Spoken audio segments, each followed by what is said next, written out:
The opening round here in Lawrenceville, Georgia, as the Grizzlies have won the if necessary game. That was very necessary. 7-1 your final score, and we're joined now by the head coach and Jeremy Sheetinger. Coach, how are we doing? Living the dream right now, man. It's a great day to be a Grizzly. Take me back to last night. What do you tell the team coming into today? Quick turnaround. There wasn't a whole lot of time to lick your wounds. Yeah, and that was kind of the message. You got to move on quick. And I think the separator for us is we knew that we had a tank of energy, of toughness that maybe the other team didn't. They played a long day yesterday. We only had to play one.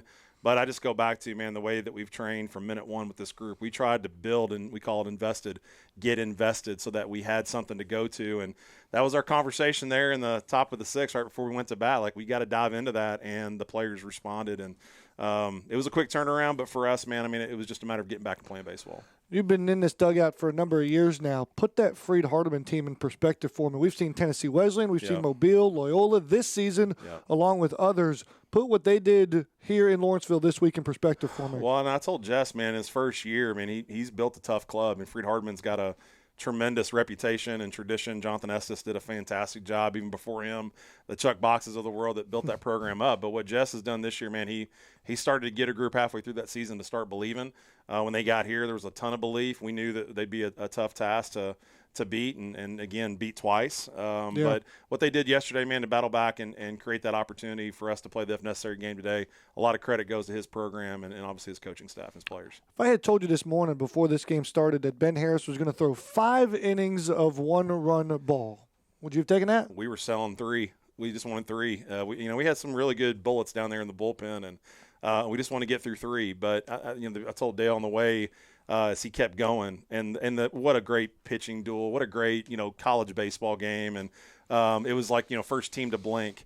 It was the one that was going to lose. But here was the best part is after the 5th, Ben kept looking over the dugout, and he'd go, I got it. And keep going. And he did in the 6th, and he kept going. I was giving him nods. Absolutely, you got it. And, we got Garrett Housen down there ready to rock and roll. But, man, that was Ben. He earned that opportunity to finish that game on his own terms. And, the best part for him is it's exactly why we brought him here. We wanted him to be in games like that, and he had an opportunity to pitch us to Lewiston, and I couldn't be happy for the kid.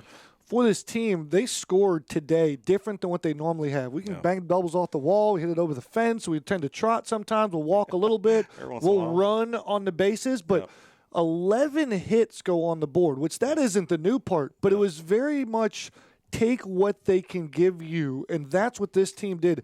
I don't want to say it's at another level of this offense, but did you have to make things simple for these guys? Like, hey, you can't get big, you can't barrel up. We just got to take the victories where we can get them. Yeah, we talked through that a little bit. And, even then, when you face an ace like Hunt, he's not going to give you much to work with.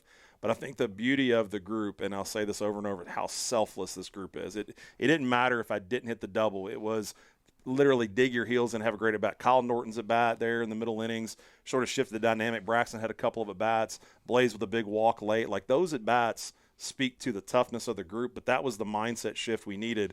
Where early, and even last night, we gave away some at-bats. We jumped at pitches early.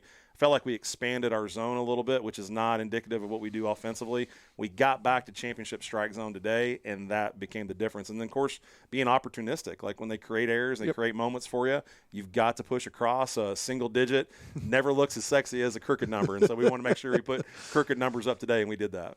And so Georgia Gwinnett going back to the World Series, 5th consecutive years in a row. Your 3rd trip, and you've done this now only 2 ways.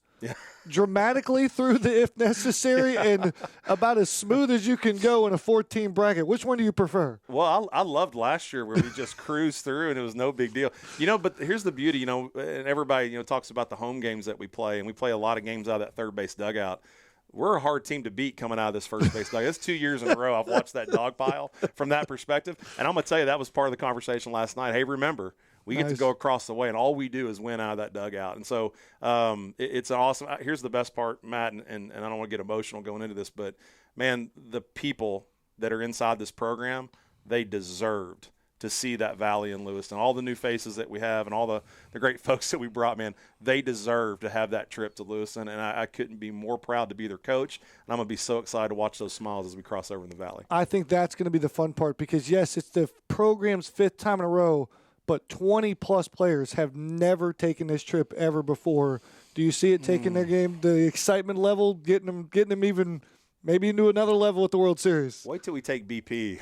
Like that's the part that I've tried to prep them for is just it's a different space. A.J. Sapkowski at Harris Field. Just wait. It's going to be fun. Oh, John Ponder at Harris Field. It's going to be fun. But, the best part is, and I've tried to prep them for this, and this is part of our conversation in the locker room, is how special the town of Lewiston is, how much they wrap their arms around the World Series. And, I've already got messages from a bunch of Grizzly fans in Lewiston that are ready for us and we're chomping at the bit to see us make it.